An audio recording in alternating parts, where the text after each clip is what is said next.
Assalamu alaikum, guys. Yeah, sorry about that. We had a few technical problems here.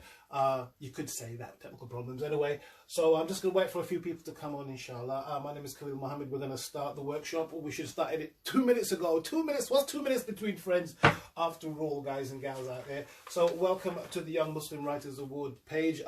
This is one of the series of workshops we're going to be delivering while we're going through this very difficult period. And I do hope everybody is fine out there as well. Hope you guys are well. Everyone's on lockdown, everyone's freaking out, everyone's panicking as well. But inshallah, we'll be fine as long as we follow the safety procedures and try and just stay indoors. And this is partly why we're doing this, to try and keep you guys indoors, inshallah. So let's try and get a few more people on, inshallah. Right, I'm trying to monitor this and that at the same time, and I've got my handy assistant in the background here as well. She's going to be keeping an eye on everything for me as well. So so I'm glad to see that it's on there, right? So yeah, what are we going to do today? Oh, we'll talk about that in a second. Before we do that, I just want to let you guys know that the Young Muslim Writers Award is organised by the lovely, amazing charity Muslim Hands, and Muslim Hands is one of the best charities out there. I've worked for them for many, many years. We've just recently done the Gaza Winter Walk. We did 4 cities. The year before that, I think we did 9 cities, raising money for the people of Gaza for post-traumatic stress disorder and things that people go through in that part of the world. I've also hosted so many of their events. We've done workshops for the Young Muslim Writers Awards, and of course attended the events where they give away amazing prizes and stuff like that as well. So if you do have a book or something you've been writing, you might want to think about sending it in to us here at the this address at ymwa.org.uk, ymwa.org.uk. You can get in touch with any one of us at the back end of here. Just send a message, inshallah. The age group is 5 to 16. You have to be a UK based resident, so jump on board, guys. These series of workshops are going to be trying to give you an insight into how to put together stories, develop characters, and in the case of today's particular workshop, it's going to be about story structure. Okay, that's what we're going to talk about in a short while. Just letting you guys know that as a writer myself, I have produced me and my wife have produced a number of books. The Muslim Family Current book that was put together by my wife and I. All the illustrations were done by myself. And because my wife is a teacher, she's able to help me with the educational side of things. Second book we put out is called Muslim All-Stars. Big, loud, brash, awesome stories. Amazing. I don't know, it's not quite a comic, it's not quite a novel either, so I don't know what to call that. And the one we're working on at the moment is Quest Babies. Quest Babies is talking about the 5 pillars of Islam, and our little kids here, they have questions about these Islamic pillars. Why do they, what? What did I say? Yeah, Dean Street Kids. That's what I meant. That's what I meant. Dean Street Kids. Because I'm working, to be honest, I'm working on about 4 or 5 books at the moment, so I'm getting a bit confused. My happy assistant in the background there reminded me of it as well. So Dean Street Kids are dealing with the 5 pillars of Islam and asking some of those questions that we often want the answers to. Right. I need to know. Assistant in the background. I'm gonna call her Igor. So Igor. Igor. How many people have we got watching at the moment? Go to my Facebook and you'll be able to see there as well. So yeah, we're going to be talking about how to structure your story. Okay, hold on a second. Just bear with me a second. Right, so yeah, we want to talk about how to structure your story. That's the first thing we're going to talk about. Second thing we're going to talk about is developing characters, okay? Because no matter how amazing your story might be, if your characters aren't individuals that your audience can relate to, of course it's going to be difficult for them to feel or care about those characters. So it's important that you spend a good amount of time thinking about how you want your characters to interact with the people around them, their mum, their dads, whoever, their fellow adventurers, whatever the case may be. So that's what we'll talk about in the second half. We're going to be here till about 12 o'clock, inshallah. So with the first half is going to be about story structure. Oh, now I know most of you guys have been taught the simple rule of thumb: the start, the middle, and the ending. Now, of course, that basically is true, but it doesn't really take into account the deeper structure, the deeper meaning of each part, okay? That each part is supposed to propel your characters, propel your story, propel your adventure into more danger, more intrigue, more interesting situations, more threats maybe. How does that three-part structure actually do that? And to help us to kind of illustrate that, I'm going to take the example of maybe 3 or 4 films you guys may or may not be familiar with, right? So that way, when we go through the 3 parts, you can see how the story structure has been used in popular films. So we're thinking of probably going to use Aladdin. I know most of you probably seen that one recently, the live action adventure story, which is, of course, is based on the animated feature. Star Wars, the first Star Wars, which is actually the 4th Star Wars, A New Hope, but the first Star Wars film. Captain America, the First Avenger, and maybe Lion King, because everyone seems to love Lion King. They love it. The cartoon is awesome. The live action one, I'm just gonna I'm gonna say anything about that one. Okay, so we're gonna talk about those, or maybe a few other films, as we go through talking about the 3-act structure. Right, as I said, we're gonna talk about 3-act structure. It could be more than 3. It could be 5-act structure. It could be 4. It could be as many as you want. But we're gonna start with 3. So let's put here Act 1, right? And here we're going to put Act 2. And of course, on the far end here, I hope you guys can see that, Act 3. Let's put a divided line between each one of those like that. Yes? Well, that's really good. Right? So 1, 2, 3. As I said, traditionally, start, middle, ending. But how are they different? What are you saying that's different from what we've been taught in school, start, middle, and ending? Well, I am going to go a little bit, because, man, this can get kind of deep, okay? But I want to give you guys an appreciation of something a little bit more under the surface, okay? We're going to go a little bit deeper, okay? Because if you're serious about being a writer, some point, sooner or later, you're going to come across this idea of the 3-act structure. You're going to hear names like, you know, Zack Snyder, people of this type as well. Most of the films that you watch today at the cinema, like I mentioned, the ones that we talked about, Aladdin, Star Wars, Captain America, The Winter Soldier, Lion King, all of the Avenger films, right? Most of them, the popular commercial films, they follow this pattern. Okay? Basically. Some of them may have more than 1 or 2 or 3 acts. Like if you would think of Avengers Endgame, that probably has about maybe 5 acts, because there's so many characters, there's so much going on. They have to go here, they have to do that, they have a mistake, something goes wrong, and then it goes. But basically, it is to do with what happens through the story based on 3 acts. Right, so let's start with the first act. The first act, as you would imagine, sets up the characters. It sets up the situation, sets up the world. So let's look at the first Star Wars film. In the first Star Wars film, we meet Luke Skywalker.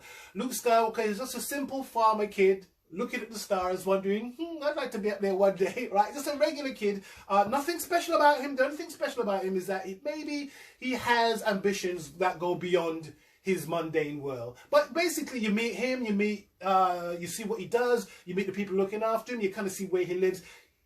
You're introduced to his world, his situation, his surroundings, and as such, you accept it, okay? If somebody came to you and said to you today, you know what, I couldn't fix my robot today, it was just not working, you'd be like, what? Excuse me, you don't have robots. But in the story, they set up the world where you accept that they have robots, okay? You accept that there are aliens walking everywhere. So they introduce the world to you so you know exactly what the situation is. So with the introduction, so we meet Luke, or in the case of Aladdin, of course, Aladdin, right? We meet Aladdin. Aladdin is just a street rat. I don't buy that, right? He's just a normal kid. Kind of normal kid. He's a bit of a street rat. He's a bit of a thief, petty thief. He goes around and he nicks stuff. And he's got a friend, little monkey called Abu. So we understand who he is, his circumstances. But similar to Luke Skywalker, he has ambitions that go beyond his immediate circumstances, right? He's looking to do something else. He's not that happy with his life. He doesn't want to stay there the rest of his life. He wants to do something else. He wants to go beyond, okay? So we're introducing the characters. Same thing with Captain America. Puny, Steve Rogers.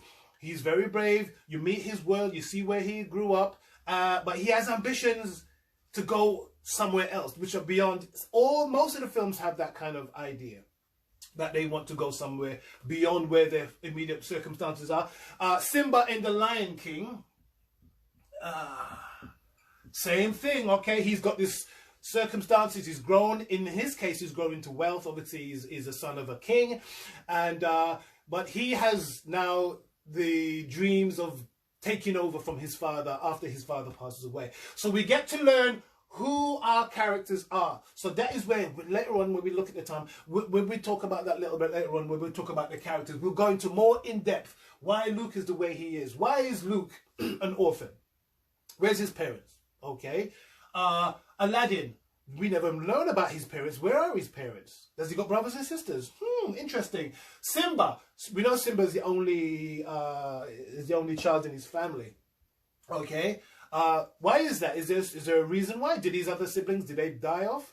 Were they killed by Scar? What happened? So we'll talk about that a little bit later on. So this first scenario is where we're going to set up the world. Okay. In that world, there is always going to be some kind of villain. Okay, in the case of Luke Skywalker, it's going to be DV, Darth Vader. In the case of Aladdin, it's going to be, what's his name? Jafar. Is it Jafar?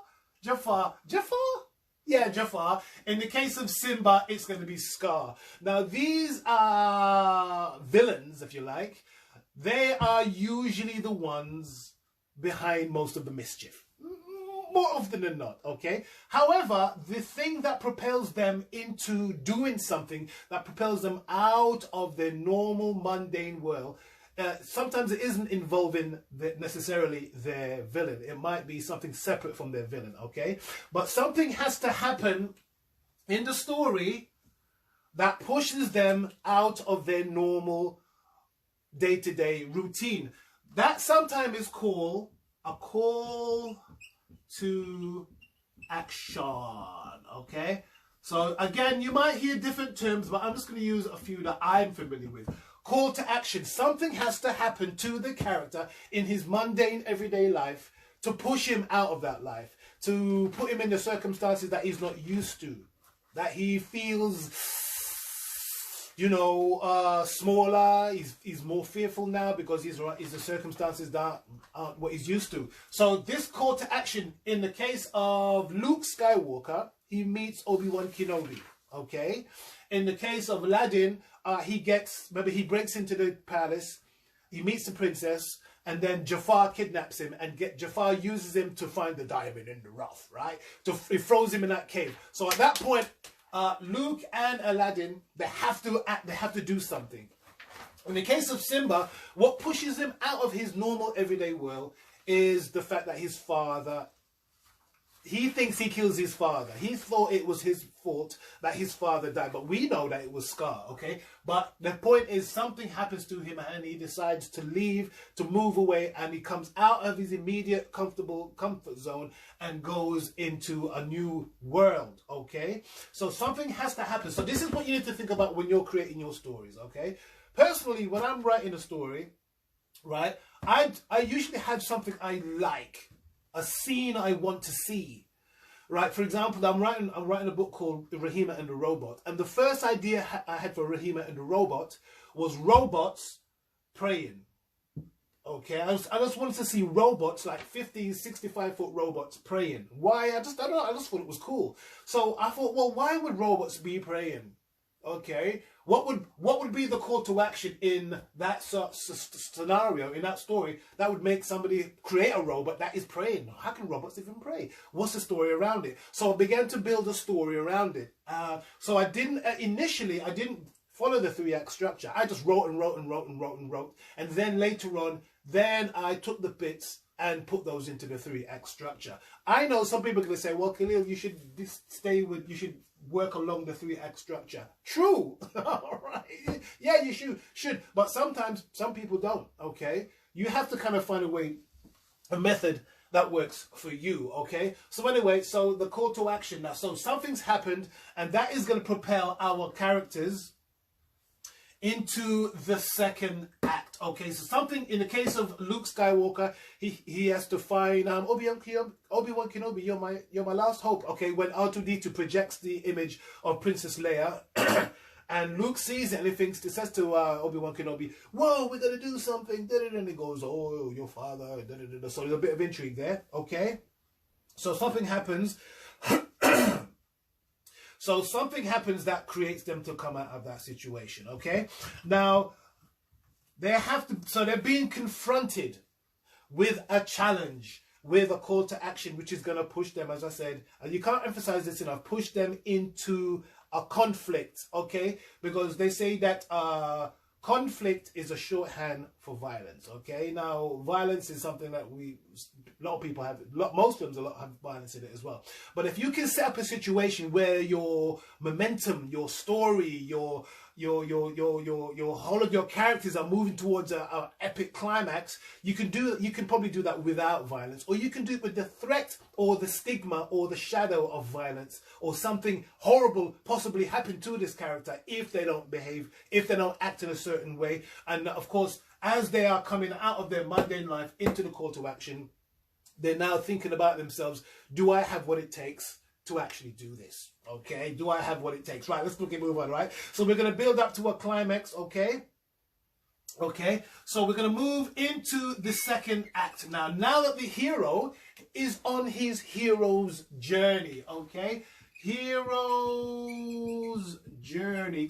Excuse my spelling, I'm just doing it very short. You probably can't read it anyway, right? Right, build to a climax. The character changes as the stakes get higher, okay? Something has to come along to make that hero, make that character question himself, question what he's about. Is he as brave as he thought he was? Because remember at the beginning of the story, Luke, Aladdin and Simba, they all wanted something else. Now they're getting that something else. But maybe it wasn't in the way that they anticipated. It wasn't in the form that they thought it would be. It's no longer a fairy tale adventure in the back of their minds. Is something that is confronting them right now, and the stakes are incredibly high. Okay, so that's something that they are start to internally think about, and there is usually a mentor, someone that is looking over them, advising them. Of course, in the case of Luke Skywalker, it's Ben Kenobi. Okay, Kenobi, right? In the case of Aladdin, it's the genie, yeah, it's the genie. And in the case of Simba, it's the what's that that monkey? What's his name? No, it's Zazu, but it's the other one as well. Rafiki, right? It's Rafiki as well. Rafiki, he acts as a mentor, and at the beginning of the film, obviously in the case of Simba, it was his father. So there is. So I'm just throwing that in quickly to let you know that there usually is some kind of wise person.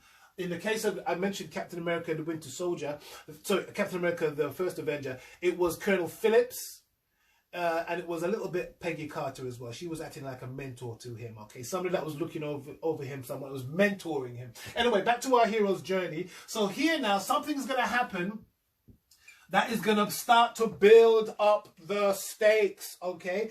The tension, the drama, the potential promise. Oh, is it promise? The potential specter of violence or pain or loss is ever looming towards him. In the case of, let's say, Aladdin, he gets he does get the lamp, okay? He gets the lamp, but then he loses the lamp.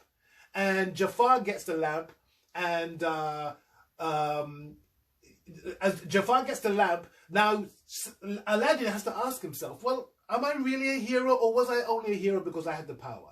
Or am I really a hero regardless of whether I have the power? Am I really going to stand up for the right thing, for just and might and right, regardless of whether I have the power or not, okay? So that's going to be the challenge that he's going to be going through at the moment. That's part of the higher stakes as well, and can the character actually go through it?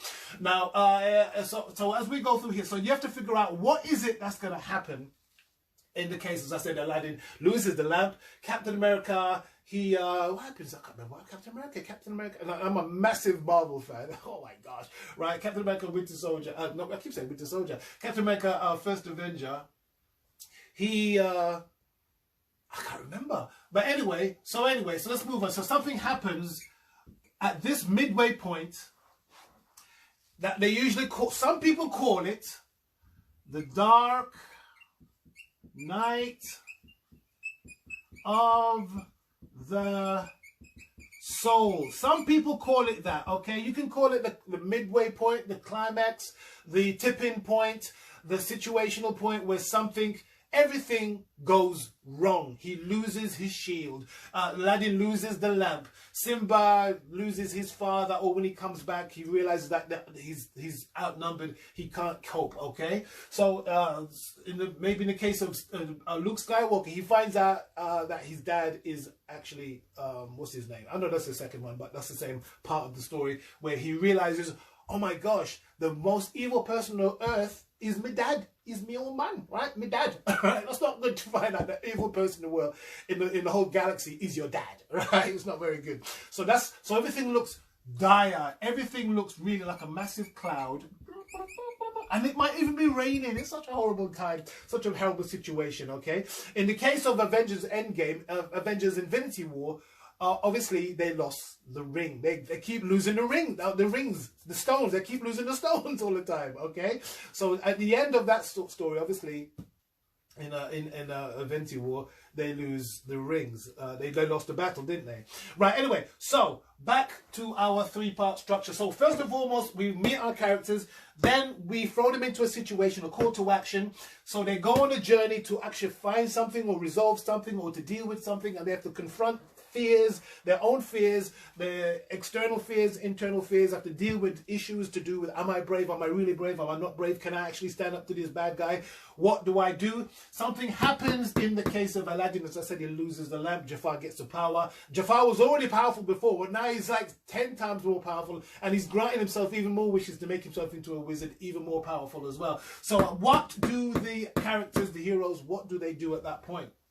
So here, everything looks like it's just over. It's over, okay? Because he's got all the power, he's got all the cards in his possession, and it doesn't look as if he's going to be able to conquer it.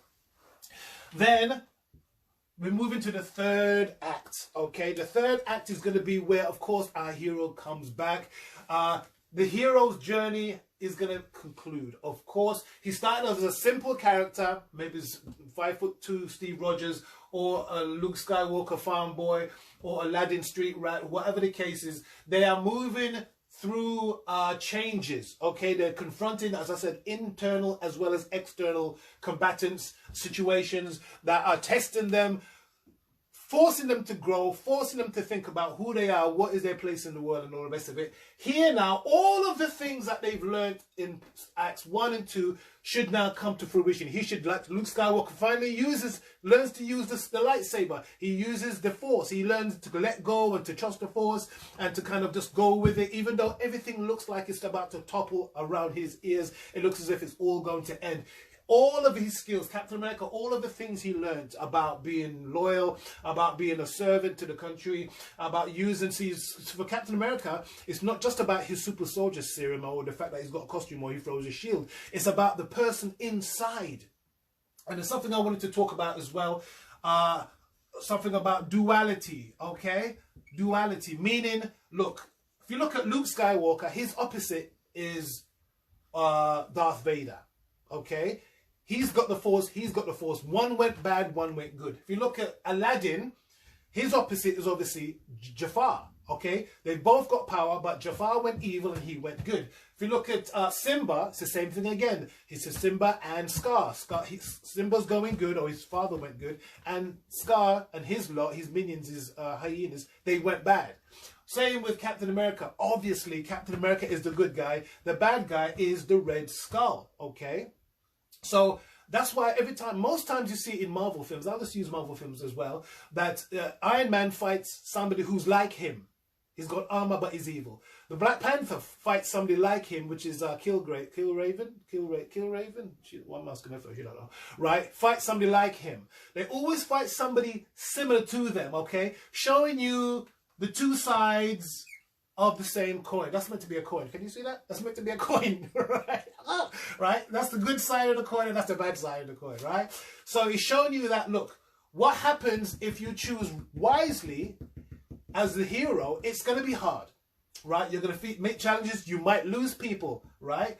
But to do the right thing is what you should do. The consequences of not doing the right thing is to embrace the dark side. You even call it the dark side in Star Wars, right? And all of the things that happen with that choice. So you're showing the duality, what can happen. To this point, when we get to the resolution and we get to the point where all of the things that they've learned is now being implemented, the trials and tribulations, Luke refusing to go to the dark side, Captain America refusing to go to the dark side, Aladdin at the very end, instead of taking his last wish and saving it for himself, yeah, instead of my Igor in the background, my assistant is showing this, I think, right? Instead of using that last wish for himself, what does he do? He selflessly gives it to the genie, and showing that even though he wanted all the wealth, he wanted all of the money, he wanted Jasmine to fall in love with him, all of that, he learned that the most important thing is not to be selfish, is to think of other people. So at the very end here, however he resolved that conflict with Jafar, the end result is that he learned that to be selfless is more important, to give other people things is more important. Same thing with Simba, same thing with Luke Skywalker as well. As I said, he learned to use the Force, and he used that Force to rid the galaxy of the Death Star. Okay? So at that point, as I said, the characters, of course, they mature. Now, of course, that, as I said before, we're just doing a very basic 3-act structure. Okay? You could have more subdivisions within each structure. So you can have 1, 2, 3, 4, 1, 2, 3, 4, 5, 6, 7, 8, 9. Okay? Most art films, like Remains of the Day, there are other films that have come to mind, but anything done by Ang Lee, basically, right? Besides a Hulk film, they tend to have a more sophisticated structure. But most commercial films, Avengers, Aquaman, Fast and Furious, they tend to follow something like that. And to be honest with you, I can't watch a film now without seeing something happen at this point. I know what's going to happen at this point. I know what's going to happen at that point. Very rarely do they do they stray from this. I should have got a drink. Do they stray from this particular structure? Because I think the audience kind of expects it now. They expect you to know who they are. They expect for them to go through some kind of a trial. You expect them to lose. Everything goes wrong at some point. Thank you, Igor. Right? You expect something to go wrong.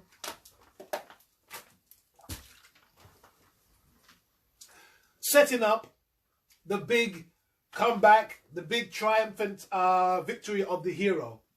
So if you were to change that at the very end and the hero loses, then you might upset a lot of people. Unless you can do it in such a clever way that people will be like, whoa, didn't see that coming. It's not what I'm used to, but it's awesome. Now that is where you should shine as a writer, okay?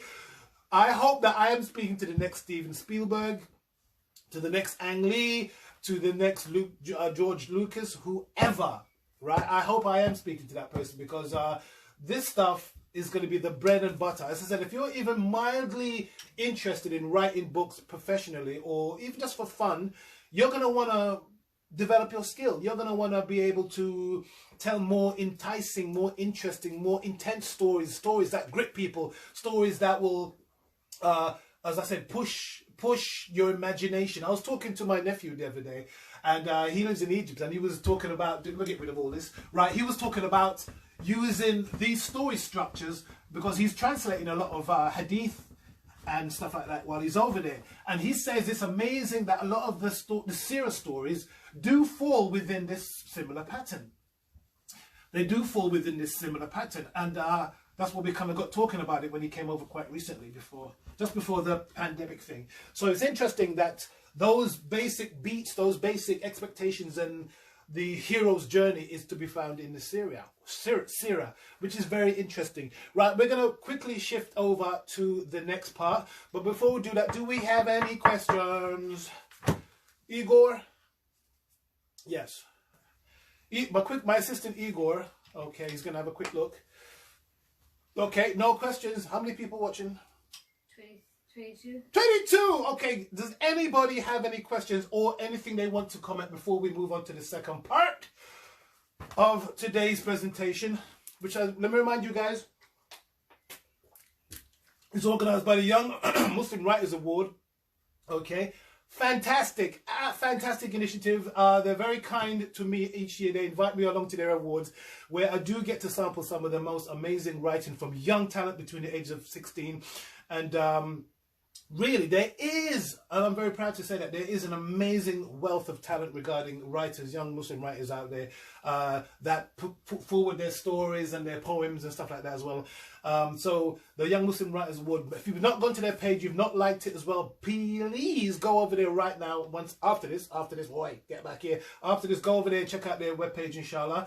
They are running a competition this year again, for the age group of 5 to 16 years of age. 5 to 16 years of age, okay? You must be UK based. The closing date is the 13th of August, okay? If you want to enter your short story, your poem, or just see the basic rules of what the criteria is, go to YMWA, Young Muslim Writers Awards, ymwa.org.uk, and go over there, go check it out as well, like all the social media platforms. The Young Muslim Writers Award is an initiative carried out by the Muslim Hands charity. Again, another amazing organization that I do so much work for. Fantastic people. I have worked with them for so many years. Gaza Winter Walk, Children of War events. So I know they're awesome. Absolutely awesome. So anybody else got any questions? I want one question. Igor, send in a question. Go on. Encourage people. Quickly, right? So we're gonna, next thing we're gonna talk about is character development. I might need your Igor. I might need your phone to read those bits off. But we're gonna talk about character development. Okay, we touched on it a little tiny itsy witsy beanie teeny weeny bit when we talked about the 3 characters that we were using as example for the story structure. Aladdin. Okay.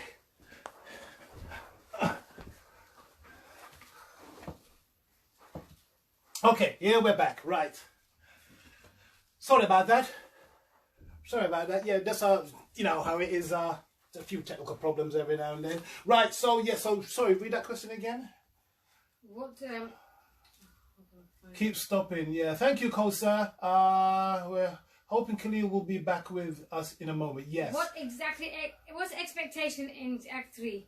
Yeah, the expectation is, how does the character grow from the initial stage?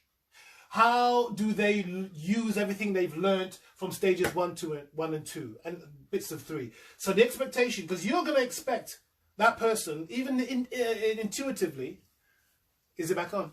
No, you got another question as well. Okay, thank you. Right, intuitively, you're going to want that person to move and to develop and to learn something. Luke Skywalker has to learn to use the Force. If he's not learned to use the Force, then it's kind of like, what was all about? It's all that build up would be for naught. So it has to be for some reason, some purpose, for some reason, some purpose that is going to create a satisfying resolution to the story. Okay, so anybody else as well? Another question is, what's the difference between a story and a screenplay? A story is just like the basic, where's my pencil gone? A story is just like, as I said before, start, middle, ending, okay? We meet Jack. Jack has a problem, Jack sorts a problem, okay? The screenplay is what Jack says during each part of the story, okay? So the story is, we meet Jack, and Jack has a problem. But what dialogue, what situation happens that creates that story? Okay, so Jack meets somebody. That person, doesn't like his father. Then Jack says, well, why don't you like my father? He says, I don't like your father because your father robbed me. Well, why did he rob you? What did he take from you? He stole my underpants or something, right? So why did he do that? So the dialogue, the screenplay, what they're saying, the words come out of their mouth, that is what the screenplay is. That is what is the detailed conversation between individuals and the situations that create that conflict, that create that drama, that create the stakes being so high and dangerous and deadly, and that's something that we as an audience, see, if the character doesn't have a satisfying and a relatable character and the situation doesn't feel like it's been resolved at the end, you feel cheated. If the character has been built up in such a way that you expect him to learn to use the Force and he doesn't, then you're gonna be let down. A good screenwriter will, as I said before, it's good to have a structure, good structure. This happens and that happens and that happens and that happens. But how you get to know each other, you get to know the characters, how you get into them and care about them is what they say, how they interact with other people, what do they hold dear, what are they willing to sacrifice, what has befell them in terms of tragedy that they now feel that they have to rise above it or be taken down by it. Okay, so it's those situations, those conversations that make the big difference. What inspired you to become a writer? It's 4 words. Stan Lee and Jack Kirby. Okay, Stan Lee, I don't need to tell you who Stan Lee is. Even speaking about Stan Lee now, I get goosebumps, right? Stan Lee goes without saying, but Jack Kirby, who has unfortunately been left out of the history books for far too long, he's the man who actually helped co-create Daredevil, Spider-Man, Fantastic Four, X-Men, and other characters like that. So these are the 2 individuals that inspired me to be a writer, yes. Yeah, what inspired you to become a writer? Yeah, I just wrote that one. J.K. Rowling, my sis. J.K. Rowling, Marvel, yes, Marvel, yes, Marvel.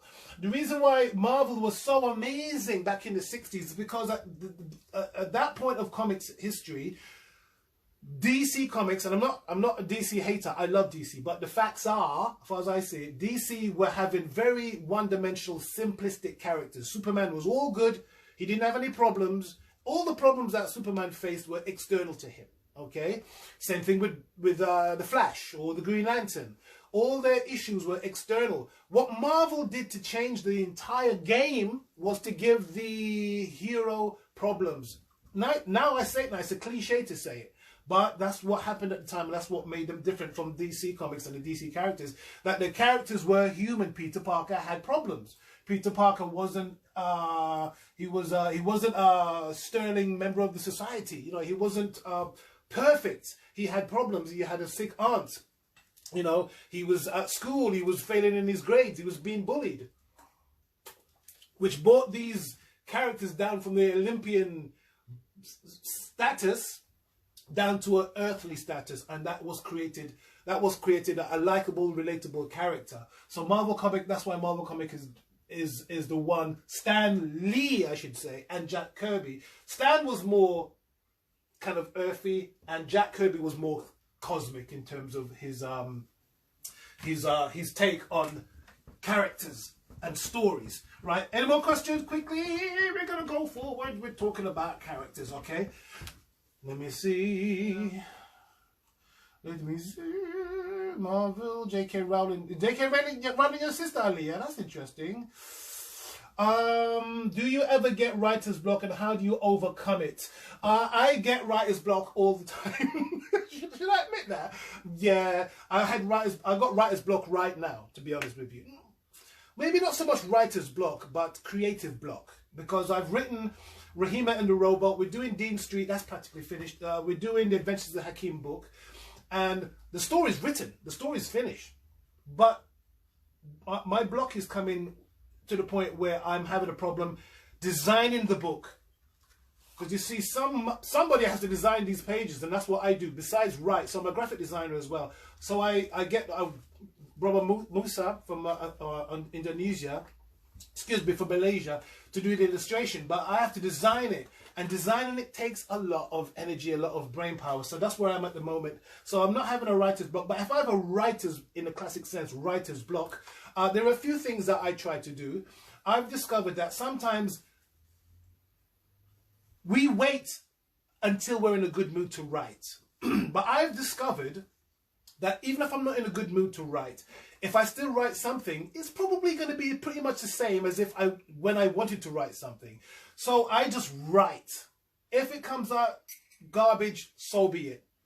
What I do is just write and write. I write what I think I would like to write. I write what I think should be good. And then when I'm in a better mood later on and I feel a bit more, you know, in the mood for writing, then I read it over and think, is that good, is it bad? And more often than not, it's pretty much the same. Showing you that if you're a writer, you can probably you can still produce something where, even if you don't feel like it. So as an artist, I am an artist myself. I'm a literally drawing artist, and I'm an artist in terms of writing. And a long time ago, I discovered that being this touchy-feely artist, I want to express my heart and all this hairy-fairy stuff. For me, it went out the window a long time ago, because as a commercial artist, I realized that I had to write or draw or illustrate on demand. whether I liked it or not, because if you don't work, you don't get paid. As a commercial artist, you have to learn that discipline. Okay, so that's what I say. Just write. It might be complete garbage, but keep writing, because you have to keep your writing quota up, so to speak. Go ahead. How do you get your inspiration for story writing? How do I? Yeah, thank you for that. I mean, you know, they always say inspiration is where you find it, and you never know where you're gonna find it. Okay, I'm inspired by all different types of things. Because I tend to move towards manga, science fiction, and that kind of thing. I just like watching different manga cartoons. We're watching Downton Abbey, and even Downton Abbey. All right, my ego will be glad to hear. Downton Abbey's given me ideas for stories and for characters and how characters interact. Because no matter what genre, science fiction, detective story, romance, adventure, no matter what the story is, the characters have to still be believable. And how do you achieve that? You can learn that anywhere. You can learn how does one character, how does Mr. Carson relate to Mary, and what kind of language does Mary use with him, and what language does Mr. Carson will never call Mary Mary. He will never call her that. So there's a hierarchy, there's an expectation, there's a set of rules that govern their interaction with each other. And that can be a different set of rules for a different group of people. But how do you consistently keep that going? Okay. Okay.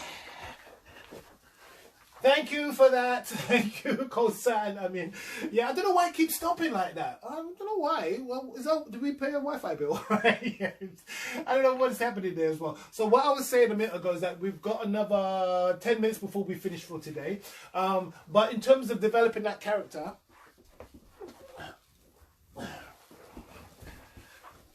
in terms of my legs are hurting me, all right? In terms of developing a character, there's so many ways that we could go with it. The usual who, what, when, where, and why. That is something that we could all easily use to explore how to develop an interesting character. It depends how deep you want to go. It's purely up to you. It's entirely up to you how deep you want to go into each of your characters. If I take my characters here, the Muslim All-Stars, as an example, I did a very brief character portrait for each one here. So for example, Che Amran is 14, he's from Malaysia. Che Amran has been diagnosed with Asperger's syndrome and finds it hard to make friends and focuses on tasks to the exclusion of everything and other people. His sweet nature and innocent demeanor does endear him to people who have grown to know and love him. Okay, Adam, he's Jamaican, he's 14. Listen, Adam sees life as a challenge. He has seemingly endless energy and loves cracking jokes, but just when they're needed most. He is great at convincing people to see the bright side of any bad situation and believes in living life to the fullest, which has resulted in him breaking a leg attempting to jump across 2 buildings at school. So see, you can see there, I've tried to give a little bit of background to each character. Now, the things I mentioned here, they are not reflected in the story. But they certainly do, in terms of, I don't say those things in the story, but in terms of what would that character be like, see, obviously Adam's a bit of a daredevil. He's a bit of a risk taker based on his bio there, okay? So in the story, if there's somebody's going to say, should we do it? He's probably going to be the one to say yes, right? If somebody's going to say, oh, I'm a bit worried about that, he's probably going to, oh, something goes wrong. He's probably going to be the one, because it says here, because he likes to crack jokes at the most kind of dire time. He's probably going to be the one to crack a joke, because I know who he is. I've already fleshed him out in the back of my mind, and even if I never use that, I can still use it when I need to kind of guide myself into developing that character's his situation, his dialogue, how he interacts with other people. Right, so we're gonna have to knock it on the head there, guys, because we've come to the end. But before we do, let me just remind you again, guys, thank you so much for watching here on the Young Muslim Writers Awards page. By all means, go over there as soon as possible and check out their page. The Young Muslim Writers Award gives out awards and holds a competition every year. The age group is 5 to 16. So I'm giving you guys an opportunity to send your answers in or questions in. Excuse me. Okay, I think I'm doing a radio show. Okay. Yeah. So, any other questions? Igor, please keep an eye on that for me while I just tell them about the competition. Oh yeah. Here we go. Thank you, Igor. Right. Yeah. The age group is 5 to 16. UK based. The closing date is going to be the 13th of August. To know more, go to ymwa.org.uk. Go over there, check out their rules and their criteria, and see if your young'un wants to have a go at sending in some work, maybe, I don't know, a poem or a story or short story, whatever the case may be. We would love to hear from you. Again, I've been to most of their events, usually in the Senate House. Well organized, fantastic, absolutely amazing. Sister Zainab, who is the main organizer, she's so on it. She's so on it. She does a fantastic job. So Zainab, keep it up, inshallah. Right. So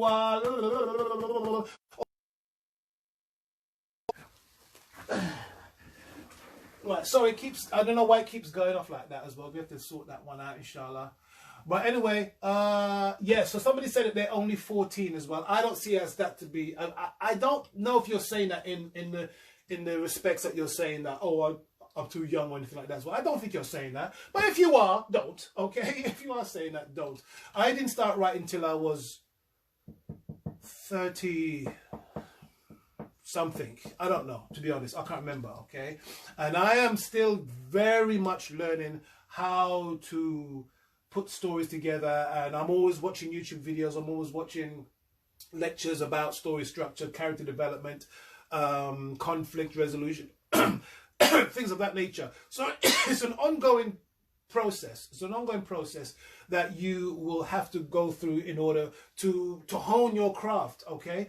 My advice is to keep writing. No matter what it is you like, write about it. Even when you don't feel like writing, write something. Give yourself a word quota for today. I don't know, for the day. I don't know, 300 words a day or something. I don't know, something like that, right? Set yourself a target and try and stick to it, okay? Because you must be able to write even if you don't feel like it. I am not one of those touchy-feely artists that, oh, I have to be inspired, I have to be moved in order to do it. Now, I'm not into that, right? I believe you just get it done, and more often than not, I find that even if I don't want to do it and I do it, well, either way, it comes out the same, pretty much. The difference is my feelings, okay? And when there's a deadline, your feelings don't have nothing to do with it, right? Right. Okay. Okay, somebody said that. Okay, we're hoping Khaleel will be back with us in a moment. Yes, I am back. Keep stopping at Aladdin. I don't know why Aladdin isn't stopping it as well. Big what? I'm just not going to say that word just in case it's wrong. Okay, I'm just reading through your comments here. Okay. Okay, any last questions before we go, guys? Thank you so much for joining us. But any last questions, by all means, let me hear from you. Okay, so again, what I'm going to do later on, I'm going to drop in the link. How would you describe characters in detail? How would you describe characters in detail? See, that's a bit of a long question for 4 minutes as well. Right, I think I've kind of touched that. Thank you for that, Zarka. Sounds Russian, Zarka Hailing. Thank you. Right, it sounds, I think I've kind of touched that when we talked about the characters that we mentioned in the Muslim All-Stars, and that we start writing a profile for each one. As I said, you might not use all the information in your story that you've used in your biography of that person, but it still will inform that situation. It will form that person. What is that person most likely to do if they don't like heights, for example? Or if that person hates spiders, okay, are they going to be a particularly brave person, do you think? Do you think they're going to be a person that that loves animals? So you can see it already begins to inform that person's behavior, their words, and of course their actions as well. So it's just a matter of sitting down, take it seriously, sit down and make a list of things and situations that your character has been in. I made up that situation that Adam broke his leg jumping over from 2 buildings, because when I was growing up in school, there was a guy called Andy Stewart. And he was like that. He would jump across buildings, jump over desks and stuff like that. And he wanted to be a stuntman when he grew up.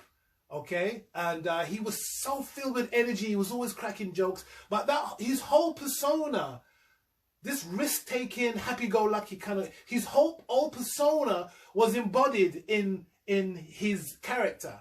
He was happy-go-lucky. He was easy to make friends with. He liked talking to people. He liked having conversations and making friends. He was so easygoing.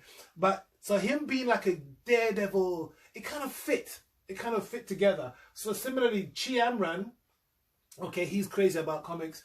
He's got Asperger's syndrome. If you know somebody who has Asperger's syndrome, they tend to focus on one thing, even though other people might be speaking to them or addressing them, they may just block other people out. So if you're going to do something like that, then you have to figure out, well, what kind of situations would he be in? Would he be a... Yeah, sorry about that. It went again. Anyway, right, let me just refresh that. Right, so anyway, guys, I'm going to knock it on the head here, inshallah. Thank you once again for watching our live tutorial today. There's going to be a few more coming up as well, so be sure to go to the Young Muslim Writers Award Facebook page. Check them out on social media. Go to their website if you want to sign up for the competition this year. 5 to 16 years of age, UK based. Closing date is going to be the 13th of August. Go to ymwa.org.uk.